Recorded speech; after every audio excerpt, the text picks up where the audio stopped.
Dear friend, आज geography में हम पुनः मुलाकात कर रहे हैं और आज ज्योग्राफी के एक नए अध्याय को हम पढ़ने के लिए आए हैं।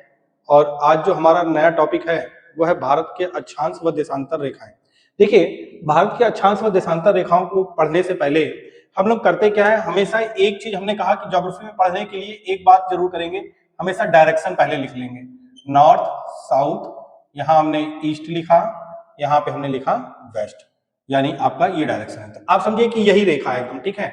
और ये हमने जब रेखा खींची तो डेफिनेटली आप देख रहे हैं यहाँ पे ये ऊपर वाला हिस्सा नॉर्थ, ये साउथ, ये वेस्ट और ये ईस्ट है।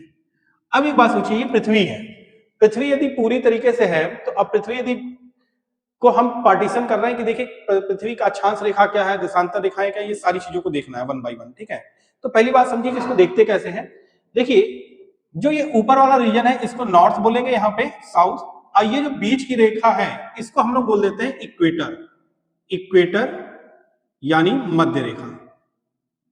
क्या हो जाएगा? मध्य रेखा, ठीक है। और इसको कई बार विषुवत रेखा भी बोल देते हैं, हिंदी में बोला जाएगा विषुवत रेखा, ठीक है।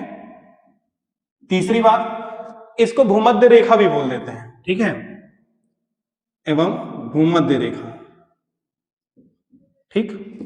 अब समझिए, इस लाइन को जो इक्वेटर होता है इसको हम लोग बोल देते हैं 0 डिग्री मान लेते हैं, यानी पृथ्वी को आधे से कट किया, इसके ऊपर जा रहे हैं और इसके नीचे। इस इक्वेटर के ऊपर जितना जाएंगे, यानी इसके हम इधर बढ़ रहे हैं तो ये नॉर्थ रीजन की तरफ बढ़ेंगे, इधर बढ़ेंगे तो साउथ रीजन की तरफ बढ़ेंगे। बात समझ में आ रही है?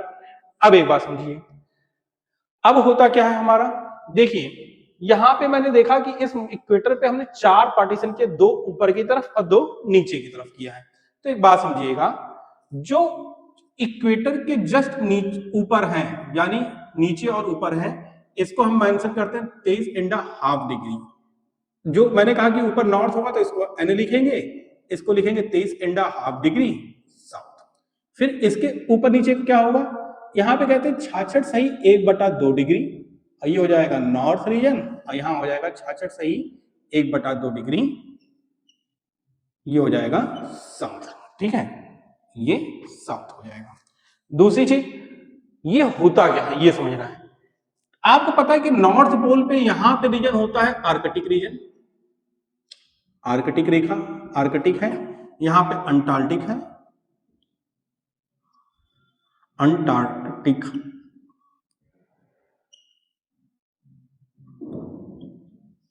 अंटार्कटिक है। अब एक बात समझिए, ये आप देख रहे हैं कि ये नॉर्थ पोल है, ये साउथ पोल है, इस पॉइंट को बोला जाएगा साउथ पोल, यानी दक्षिणी ध्रुव की बात कर रहे हैं हम। इस पॉइंट को, यहां पे जो ये पॉइंट है इसको हम कहेंगे क्या, यहां पे बोल देते हैं नॉर्थ पोल, और इसको बोला जाएगा उत्तरी ध्रुव, ठीक। अब देखिए, इतनी चीजें हमने मेंशन कर दी। इस मेंशन में अब एक बात समझना है, ये रेखाओं को समझना है।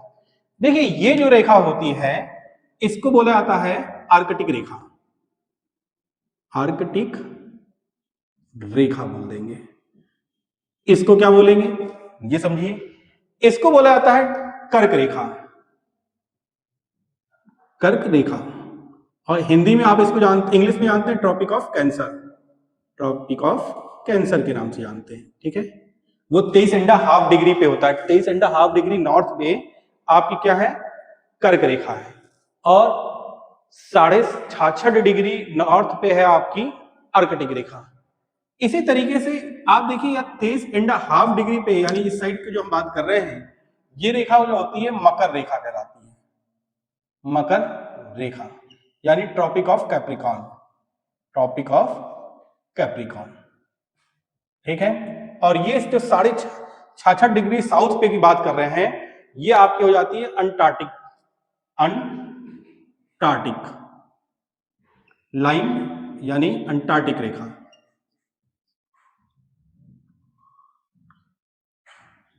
अंटार्कटिक रेखा, ठीक है, जो 66.5 पे, वहां पे ऊपर आर्कटिक रेखा, यहां पे नॉर्थ रेखा, ठीक है। अब एक बात सोचिए, ये पूरा आपका हमने रेखाओं को पूरा दर्शाया है कि कौन सी रेखा। याद कैसे करेंगे? देखिए ट्रॉपिक ऑफ कैंसर यानी कर्क रेखा क्या होता है, समझिए कैंसर से आदमी कहाँ चला जाता है, ऊपर की तरफ। और जब ऊपर की तरफ चला जा रहा है तो ये कहाँ होगी, कर्क रेखा ऊपर की तरफ। और कैपरी आप कहाँ पहनते हैं, कमर के नीचे। और जब ये समझ लीजिए कमर है तो इसके नीचे आप पहन रहे हैं, तो यानी ये क्या है, मकर। कैपरी यहाँ पे है, टॉपिक ऑफ कैप्रिकॉर्न, ठीक है, यानी मकर रेखा यहाँ पे। याद करने का तरीका ये, आर्कटिक ऊपर, अंटार्कटिक नीचे, ठीक है। अब देखिए एक बात समझिए कि अपना प्यारा भारत जो है वो कहाँ पे आता है। वो अपना प्यारा भारत जो है वो आप देखेंगे वो कहीं इस रीजन में आ रहा है, ठीक है। और इस रीजन में जब आ रहा है तो हम ये देख रहे हैं कि हमारा ये किससे और किसके बीच में पड़ेगा, ये समझना बहुत जरूरी है। तो एक बात समझिएगा कि ये जो नीचे वाला हिस्सा है ये होता है 8 डिग्री 4 मिनट नॉर्थ पिन, सबसे नीचे, यानी आपका जो सबसे लोवेस्ट पॉइंट है इंडिया का वो नीचे एकदम, ठीक है। और यहाँ पे जो आपका आ रहा है जो सबसे ऊपर वाला हिस्सा आएगा वो 37 डिग्री 6 मिनट पे, यानी जो वो जम्मू का सबसे ऊपर वाला पॉइंट मिलेगा, इंदिरा पॉइंट जिसे आप बोलते हैं, 37.6 नॉर्थ यहाँ पे है, ठीक है। यानी इस रीजन में भारत हमारा आ रहा होगा, यहां से लेके यहाँ के बीच में, ठीक है। तो यहीं से कई बात समझ में आती है। बात क्या क्या समझ में आ रही है, बात समझिएगा कि भारत का जो अक्षांश रेखा है, यानी भारत का पहला पॉइंट जो आ रहा है आपका कि भारत का अक्षांश रेखा, अक्षांश रेखा कितने कितने डिग्री पे है आप देख रहे हैं, 8 डिग्री 4 मिनट नॉर्थ से लेके कितना है 37 डिग्री 6 मिनट, सही 37 डिग्री 6 मिनट नॉर्थ तक है। ये हमारा क्या है, अक्षांश रेखा है। इसी तरीके से देखिए अब देशांतर रेखाएं जो होती है, देखिए अक्षांश और देशांतर क्या होता है, बात समझिएगा। जो लाइन हम हॉरिजॉन्टल खींच रहे हैं, यानी ये पृथ्वी पे जो हॉरिजॉन्टल रेखाएं खींची जा रही हैं ये सारी आपकी अक्षांश रेखाएं कहलाएंगी, ठीक है। और जो वर्टिकल लाइन खींची जा रही है वो हमारी हो जाएंगी देशांतर रेखाएं हो जाएंगी, ठीक है। तो अभी हम धीरे धीरे सारी चीजों को देखते जाएंगे कि कौन सी चीज कितने डिग्री है और कहाँ पे है। तो आज हम लोग सिर्फ इसी को पढ़ेंगे, लेकिन बहुत डेप्थ में पढ़ेंगे और बहुत अच्छे से पढ़ेंगे। तो इसको बहुत बढ़िया से आप पढ़ लीजिएगा, और डायग्राम बिल्कुल, इसलिए मैं आपको एक एक चीज डायग्राम से मेंशन करके समझा रहा हूँ, ठीक है। अब देखिए यहां से एक बड़ा अच्छा सा क्वेश्चन पूछ लेता है कि इसका देशांतर रेखा जो होगी, देशांतर रेखा वो कितने डिग्री होती है। तो देखिए एक बात समझिएगा, ये 68 डिग्री 7 मिनट कहां से, ईस्ट से लेके, और ये 97 degree 25 minute, 97 degree 25 minute east तक ही होगी। यानी क्योंकि आप एक बात सोचिए, इसके इधर का हिस्सा ईस्ट है, इस लाइन के इधर का हिस्सा नॉर्थ है, तो जाहिर सी बात है कि यहां से लेके यहां तक का जो लिमिट है, यानी यहां से लेके यहां तक हम जो चल रहे हैं, ये हमारी कौन सी रेखा होगी, देशांतर रेखा होगी। और हमारा कह रहा है 68 डिग्री 7 मिनट ईस्ट से लेके 97 डिग्री 25 मिनट तक ईस्ट तक, ये क्या हो जाएगा, देशांतर रेखा। अब देखा जाए कि ये अक्षांश और देशांतर भारत की स्थिति कहाँ है, तो भारत की जो स्थित है वो है आपका उत्तरी पूर्वी अक्षांश में स्थित है। यानी स्थिति, भारत की स्थिति देखी जाए, यदि बोला जाए कि भारत कहाँ स्थित है, तो भारत की जो स्थिति आएगी वो कहीं और नहीं आ रही है, ये आ रही है, देख रहे हैं आप, उत्तरी रीजन और पूर्वी रीजन के अक्षांश में है। यानी उत्तरी पूर्वी अक्षांश में कौन स्थित है, भारत स्थित है, हमारा प्यारा भारत यहां पर स्थित है, ठीक है। तो ये हमारा एक प्रकार से डायग्राम हुआ कि जिसको, अच्छा एक बात, कई बार बच्चे कहते हैं कि सर क्या ये रेखाएं कहीं खींची मिलेंगी, ये बिल्कुल रेखाएं कहीं खींची नहीं मिलेंगी। ये रेखाएं काल्पनिक रेखाएं होती हैं, वृत्ताकार रेखी पथ पर होती हैं और समांतर रेखा होती हैं, यानी एक दूसरे से इनकी दूरियां क्या होंगी, बराबर होंगी, ये एक दूसरे को काटती नहीं है, ये भी बात समझिए। और इनके बीच में दूरी हमेशा बराबर होगी, और ये दूरी कितनी होगी ये इंपॉर्टेंट है। तो देखिए इनके बीच की जो दूरियां होती है, दो अक्षांशीय रेखाओं के बीच की दूरियां, इस तरह लिख लेते हैं, दो अक्षांश रेखाओं के बीच की दूरी,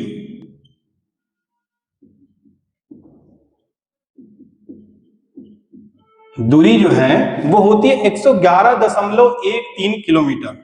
111.13 किलोमीटर होगी कौन, इन दो अक्षांशों के बीच की दूरी। अब कई बार पूछा जाता है कि पृथ्वी पर कुल कितने अक्षांश हैं।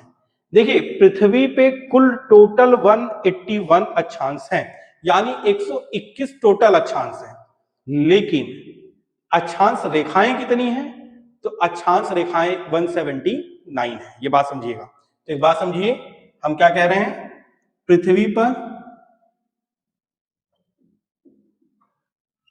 कुल अक्षांश कितने हैं, अक्षांश हैं 181, लेकिन पृथ्वी पर कुल अक्षांश सी रेखा कितनी है, तो वो है 181 माइनस 2 बराबर 179।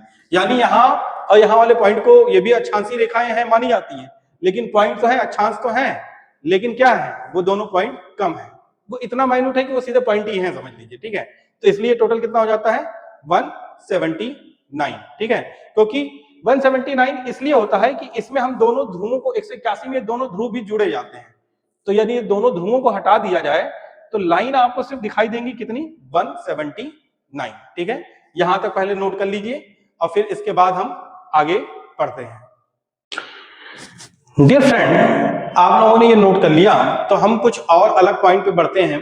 देखिए ये तो हमने पूरी स्थिति को समझा, लेकिन इसमें बहुत से इंपॉर्टेंट पॉइंट है। अभी हम देशांतर पे जाने से पहले पहले अक्षांश को ही अच्छे से समझेंगे और इसमें बहुत सी और चीजों को समझना जरूरी है। ठीक है, तो हम थोड़ा सा ये वाला पोर्शन रफ कर रहे हैं, ये शायद आपने नोट कर लिया होगा बहुत अच्छे से, तो हम पहले रफ करते आ रहे हैं और फिर इसी में कई और पॉइंट हम ऐड करेंगे। आपको चीजें समझ में आ रही हो, अच्छा लग रहा हो तो प्लीज जरूर कमेंट करिएगा। दूसरी चीज, आपका प्रोत्साहन ही हमारे वीडियो को बड़ा बनाने के लिए और प्रोत्साहित करेगा और हम आगे धीरे धीरे वीडियो को बढ़ाते जाएंगे और बनाते जाएंगे। ठीक है, आपके लिए अच्छे से अच्छा कंटेंट लाएंगे जो आपके एग्जाम ओरिएंटेड होगा। हम फालतू कंटेंट पढ़ाने में बिल्कुल भी बिलीव नहीं रखेंगे और ना ही हमारी कोशिश होगी कि हम इस तरह का आपको कंटेंट दें जिससे आप समय वेस्ट करें। ठीक है, तो आपके एग्जाम पॉइंट ऑफ व्यू से ही हम वीडियो देंगे। देखिए अब सबसे बड़ी बात होती है, हम इसको बात करते हैं विस्वित रेखा की। देखिए विस्वित रेखा होती क्या है, ये इस पूरे अक्षांशीय रेखाओं में सबसे बड़ी होती है, यानी देखा जाए तो सबसे बड़ी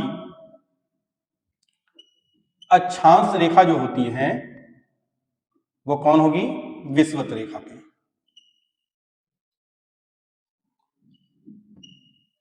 जिसको हम किस नाम से और जानते हैं, मध्य रेखा या भूमध्य रेखा।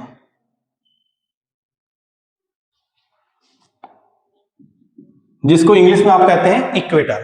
अब कई बार इसको एक और नाम से आता है, 0 डिग्री लाइन, 0 डिग्री लाइन के नाम से जानते हैं। ठीक है, अब देखिए ये मैंने कहा कि ये सबसे बड़ा अक्षांश है, सबसे लंबा और सबसे बड़ा अक्षांश है। ठीक है, लेकिन देखिए इसके आसपास का जो ये रेखा है, इसके आसपास के एरिया को हम लोग कहते हैं शांत क्षेत्र।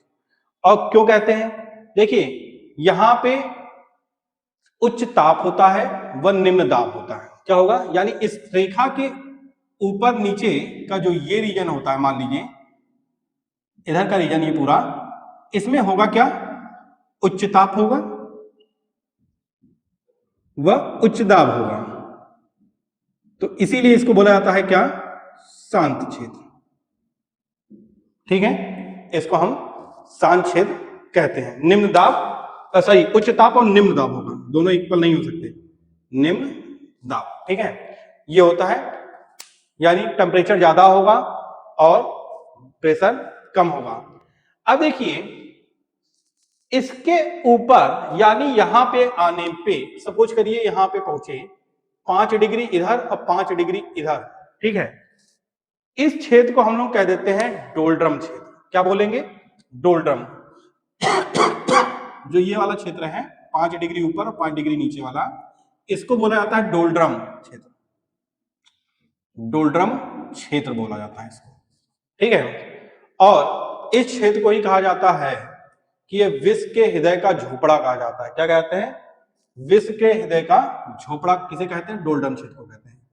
विश्व के हृदय का छोपड़ा किसको कहते हैं? डोल्ड्रम क्षेत्र को। यानी आप 5 डिग्री ऊपर चले जाइए और 5 डिग्री नीचे चले जाइए, ठीक है। अब अक्षांश रेखा की वजह से एक बात और देखिए, ये होता क्या है, अक्षांशीय रेखाएं क्यों इंपॉर्टेंट है? ये आपके तापमान और जलवायु को निर्धारित करती है। अक्षांश रेखाओं का मुख्य कार्यों में से क्या एक काम है कि अक्षांश रेखाएं जो होती हैं ये तापमान व जलवायु को निर्धारित करती हैं।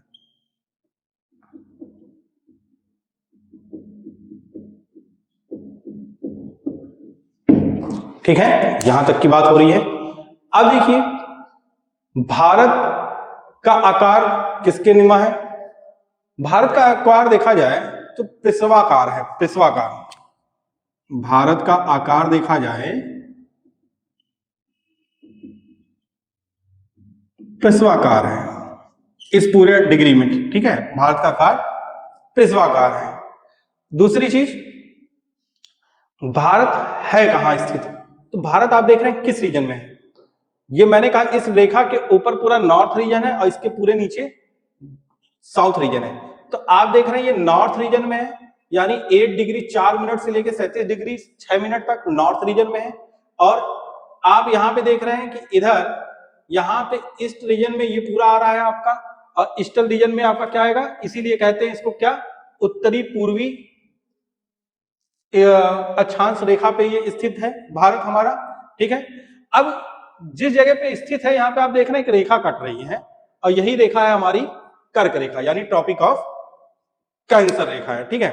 अब सबसे बड़ी बात है कि क्वेश्चन आता है कि कर्क रेखा भारत के कितने राज्यों से गुजरती है? तो पहली बात है, कर्क रेखा भारत के कितने राज्यों से गुजरती है? 8 राज्यों से गुजरती है, 8 राज्यों से गुजरती है, ठीक है।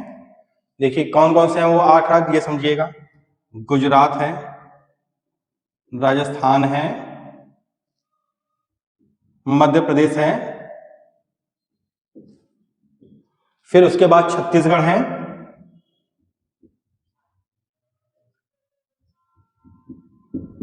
एक दो तीन चार, फिर झारखंड है, झारखंड है। इसके बाद आपका पश्चिम बंगाल है, पश्चिम बंगाल है, त्रिपुरा है व मिजोरम है।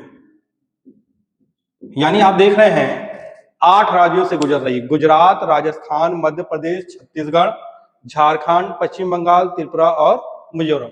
यानी टोटल 8 राज्यों से क्या हो रही है, कर्क रेखा हमारी गुजर रही है, ठीक है। अब देखिए सबसे बड़ी बात है कि ये कर्क रेखा सबसे ज्यादा कहां गुजर रही है और कब सबसे कम कहां होती है? तो देखिए मध्य प्रदेश में ये सबसे लंबी होती है और राजस्थान में ये सबसे छोटी होती है, बात समझिएगा। यानी जो ये रेखा है कर्क रेखा, सबसे लंबी कहां है? एमपी में है, मध्य प्रदेश में। और सबसे छोटी कहां है? वो है राजस्थान में, ठीक है। तो ये आपका कर्क। अब देखिए कर्क रेखा देखा जाए तो एग्जैक्टली कहां से गुजर रही है? झारखंड में। तो झारखंड में जब कई बार पूछा गया क्वेश्चन कि झारखंड में कहां से गुजरती है, तो भाई साहब ये झारखंड में जो गुजरेगी ये आपकी गुजरती है एग्जैक्टली रांची से। कहां से गुजरेगी? रांची से, ठीक है। तो चलिए इतना पॉइंट तो हमने इसको डिस्कस किया आपके अक्षांशीय रेखाओं के बारे में। अब देशांतर रेखाओं के बारे में देखते हैं, इसलिए पहले इसको इतना अच्छे से नोट करिए, फिर आगे बढ़ते हैं। डियर फ्रेंड, अभी हमने थोड़ी देर पहले अक्षांश रेखाओं के बारे में पूरा पढ़ा। अब हम लोग क्या पढ़ने जा रहे हैं? देशांतर रेखाएं। देखिए देशांतर रेखाएं होती क्या है? वही फिर से हमारा पूरा पृथ्वी बना हुआ है और हमने कहा कि हम हमेशा डायरेक्शन का सेंस यही रखेंगे। तो जब इसको उठा के देखते हैं तो नॉर्थ रीजन इधर नॉर्थ पोल और ये साउथ पोल। हमने कहा कि इस विषुवत रेखा या इक्वेटर के ऊपर जाएंगे तो पूरा नॉर्थ, इक्वेटर के नीचे आएंगे तो पूरा आपका साउथ है। दूसरी चीज देखिए अक्षांश व देशांतर रेखाएं एक दूसरे की क्या होती हैं, पूरक होती हैं। पहली बात तो ये समझिए, पॉइंट यदि एक इंपॉर्टेंट पॉइंट देखा जाए, पूछा जाता है कि अक्षांश व देशांतर रेखाएं एक दूसरे की पूरक होती हैं।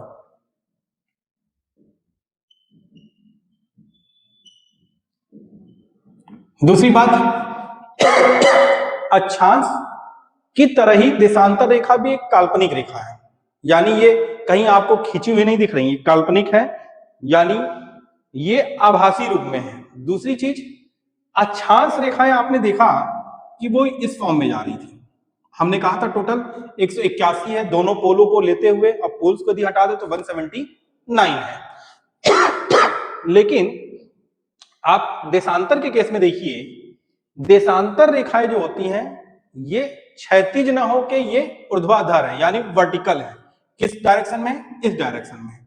इस डायरेक्शन को हमेशा कहा जाता है, यानी वाई एक्सिस पे चल रही है, और वाई एक्सिस पे चल रही है तो इसको बोला जाता है ऊर्ध्वाधर रेखा होगी, ऊर्ध्वाधर रेखा होगी, ठीक है। और इसी को बोला जाता है वर्टिकल लाइन। क्या बोल दिया जाएगा? वर्टिकल लाइन, ठीक है। तो पहली बात तो ये समझ में आया। अब पृथ्वी गोल है, इस पे वर्टिकल लाइंस खींचनी है, तो वर्टिकल लाइंस खींचनी है, इसको एक और डायग्राम से समझते हैं। बड़ा अच्छा सा डायग्राम मैं बनाता हूं, और डायग्राम समझिए कुछ इस तरीके से है।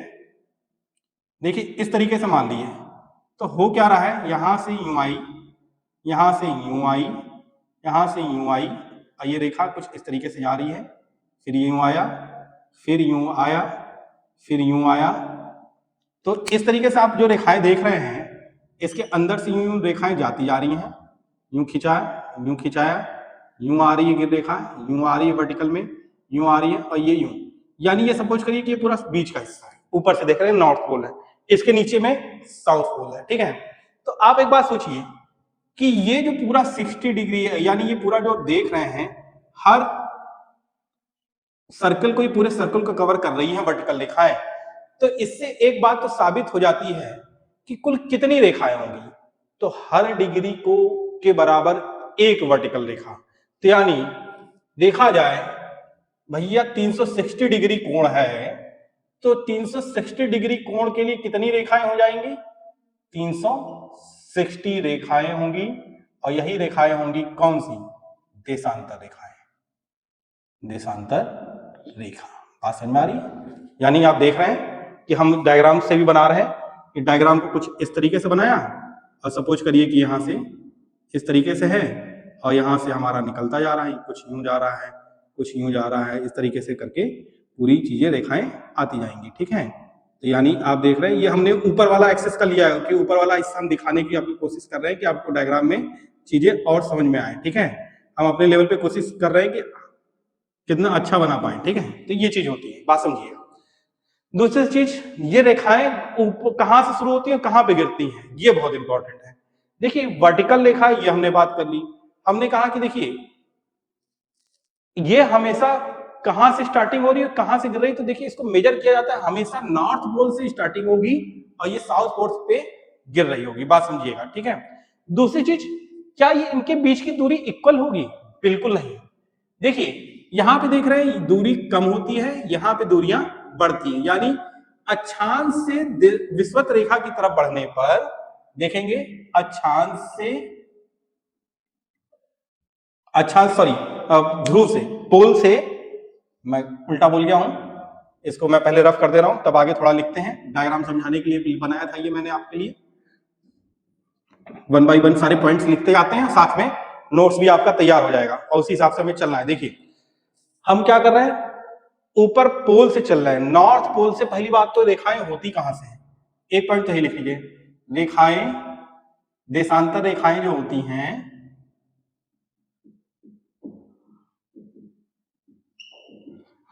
नॉर्थ पोल से कहां की तरफ? साउथ पोल की तरफ होती है। अब इन रेखाओं के बीच की दूरी कभी भी बराबर नहीं होती है, समझिए। देशांतर रेखाओं के बीच की दूरी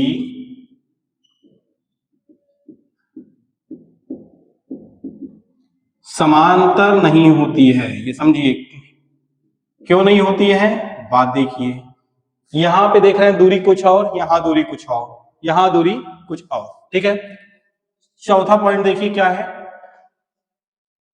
ध्रुव से यानी पोल से विषुवत रेखा की तरफ बढ़ने पर, यानी ध्रुवों से मध्य रेखा, भूमध्य रेखा कह लीजिए या विषुवत रेखा कह लीजिए, भूमध्य रेखा की तरफ बढ़ने पर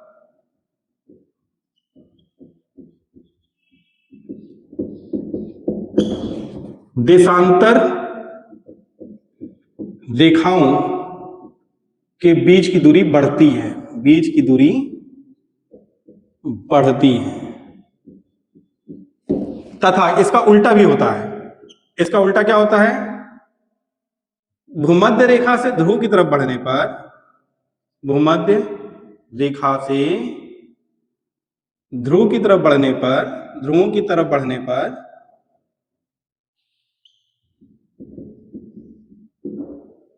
देशांतर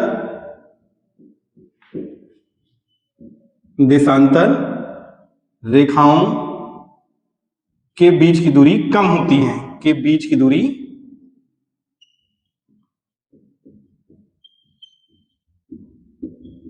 वो दिख रहा है, आप यहां से इधर बढ़ रहे हैं तो बढ़ रही है और इधर से इधर आ रहे हैं तो कम हो रही है। दो देशांतर रेखाओं के बीच में सबसे अधिक दूरी, दो देशांतर रेखाओं के बीच में सबसे अधिक दूरी भूमध्य रेखा पर होती है, रेखा पर होती है, यानी बिल्कुल बीच में।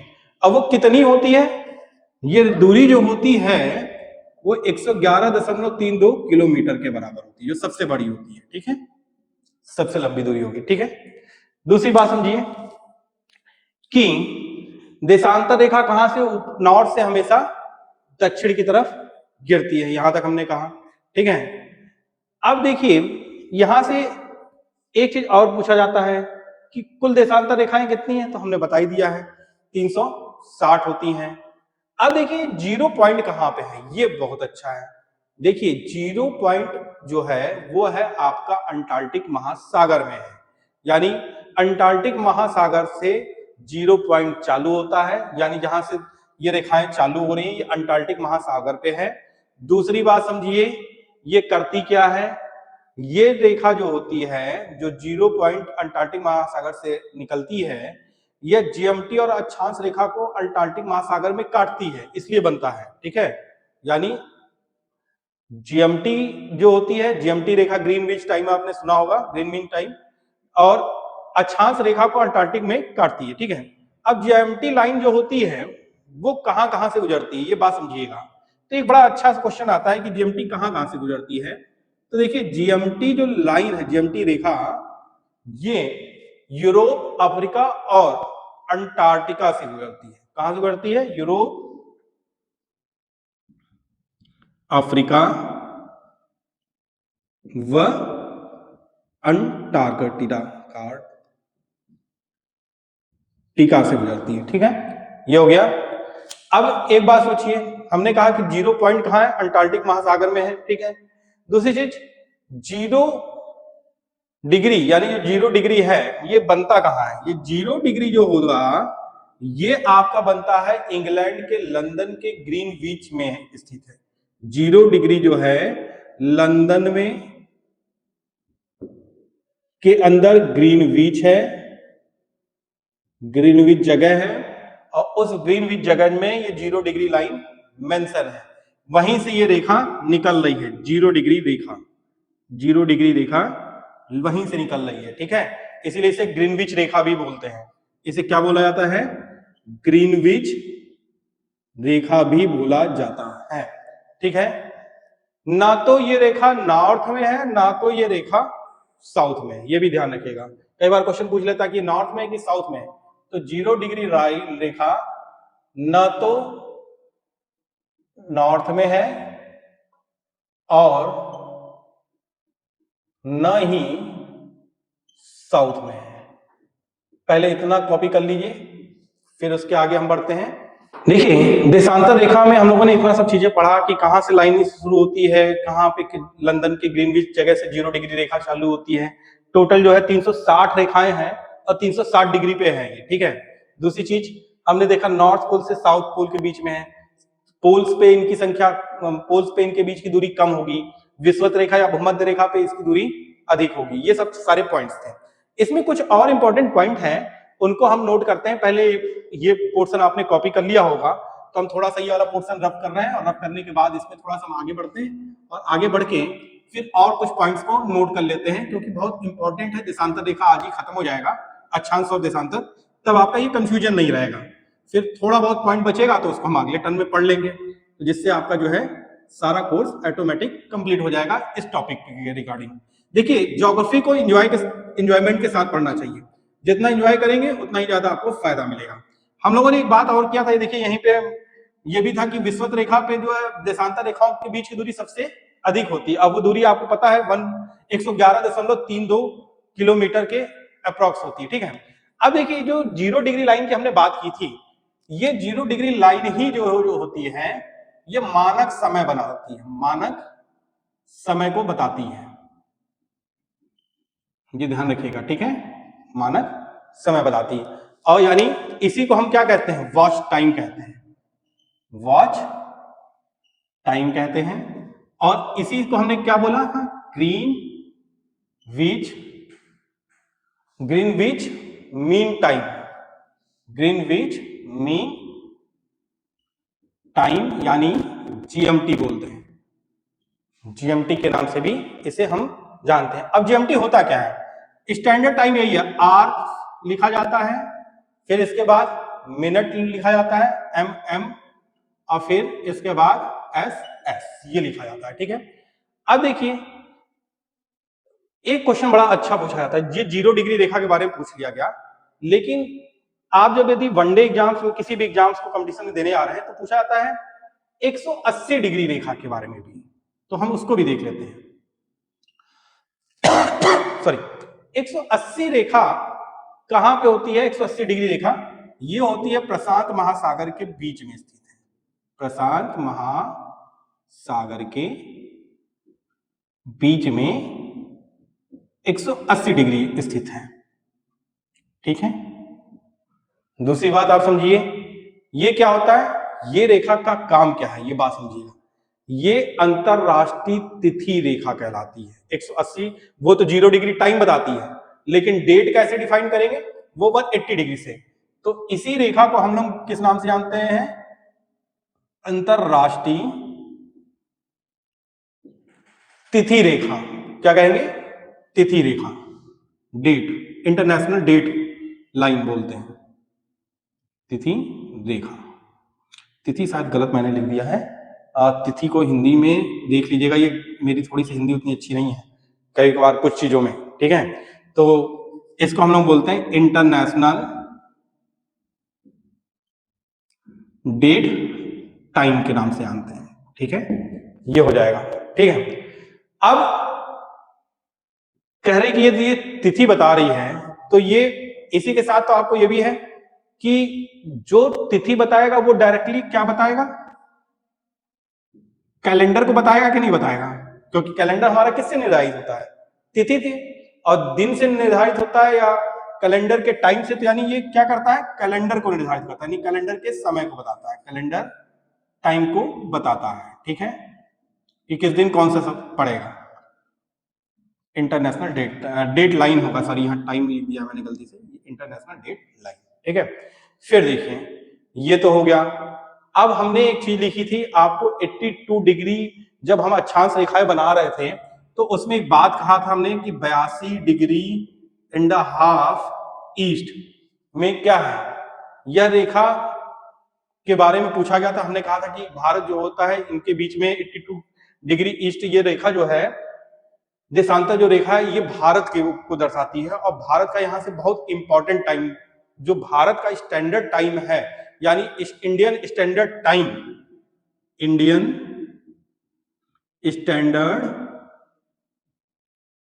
टाइम, जिसको हम शॉर्ट फॉर्म में पढ़ते हैं क्या, IST, ठीक है। वो निर्धारित कहां से किया जाता है? 82 डिग्री एंड हाफ ईस्ट से निर्धारित किया जाता है, निर्धारित किया जाता है। ठीक है, तो ये हो गया हमारा, बात समझिएगा। फिर उसके बाद क्या कह रहा है, देखिए ये बात समझिए, ये भारत की समय रेखा को रिप्रेजेंट करती है। किसको करती है? भारत की मानक समय रेखा है, मानक समय रेखा है, जिसके माध्यम से हम अपना टाइम निर्धारित करते हैं और जिससे हमारा टाइम निर्धारित होता है। देशांतर रेखाओं से समय का क्या होता है पता चलता है। यहीं से एक बात और समझिएगा कि इससे हमारा क्या होगा, टाइम निर्धारित होता है। समय रेखा है, इससे भारत का समय निर्धारित होता है, निर्धारित होता है। ठीक है, अब कई बार पूछा जाता है कि ये रेखा पड़ती कहां है? ठीक है, 82 एंड हाफ ईस्ट। देखिए इसको जो कहा जाता है, ये उत्तर प्रदेश के यूपी में, उत्तर प्रदेश में आपने एक जिला सुना है प्रयागराज। ठीक है, यानी उसको पहले इलाहाबाद के नाम से जाना जाता था, अब है वो प्रयागराज। कुछ बुक्स प्रयागराज लिखती है, कुछ बुक्स उसको मिर्जापुर लिख देती है। ठीक है, मिर्जापुर क्यों लिख रही है बात समझिएगा।